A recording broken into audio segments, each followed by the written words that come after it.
For years, fans have watched Harry Kane carry an enormous weight on his shoulders: the goals, the pressure, the criticism, and the painful question that never seemed to disappear: would one of England's greatest strikers ever win the biggest trophies? Now, at 32, Kane's story feels more personal than ever, and what he has finally revealed may explain so much about the man behind the goals.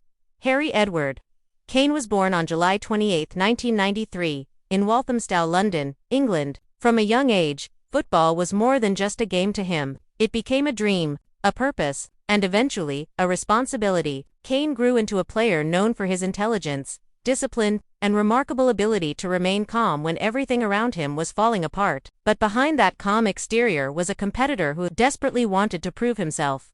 His journey was never supposed to be easy. As a young player, Kane was not immediately treated like the next superstar. There were doubts about his ability. Some questioned his pace. Others wondered whether he was truly special enough to reach the highest level. But Kane had something that cannot easily be taught: persistence. He kept working. He kept improving, and eventually, he became the face of Tottenham Hotspur and one of the most feared strikers in world football. Week after week, Kane scored goals that seemed almost effortless. He could finish with either foot. He could score headers. He could create chances for teammates. He could drop deep and control the game. He wasn't simply a striker, he became the complete footballer.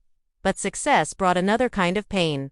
Despite scoring hundreds of goals, Kane's trophy cabinet did not match his personal achievements. He came painfully close with Tottenham, reaching the Champions League final in 2019. With England, he helped lead the national team to the European Championship final in 2021. Yet each time, the story ended in disappointment. And slowly, something began to change.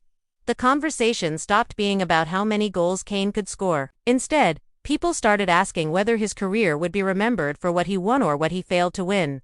That question followed him everywhere. Then came the decision that shocked many fans. In 2023, Kane left Tottenham and joined Bayern Munich. For some, it was the obvious move. For others, it felt heartbreaking. He was leaving the club where he had become a legend in search of the trophies that had always escaped him. But football has a strange way of testing people at the exact moment they think they have finally found the answer. At Bayern, Kane continued scoring at an extraordinary rate. Yet the pressure remained. Every goal seemed to come with another question. Every record was followed by another reminder of the trophies he still wanted.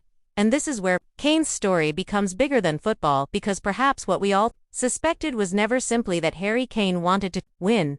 Perhaps he needed to. There is a difference. Some players chase trophies because they want glory. Kane's journey suggests something deeper. He seems determined to prove that a career should not be judged by one missing medal, that a player's value cannot be reduced to a trophy cabinet. At 32, Kane is no longer the young striker trying to prove he belongs. He is a veteran carrying years of expectations, heartbreak, and unfinished business. And maybe that's why his story continues to resonate with so many people, because Harry Kane represents something painfully human: the fear that you can give everything you have and still not get the ending you imagined. But perhaps the greatest revelation is this: Kane's legacy was never going to be decided by one trophy. It was built in every comeback, every goal, every disappointment, and every time he chose to keep going. And as he enters the next chapter of his career, the question is no longer whether Harry Kane has achieved enough.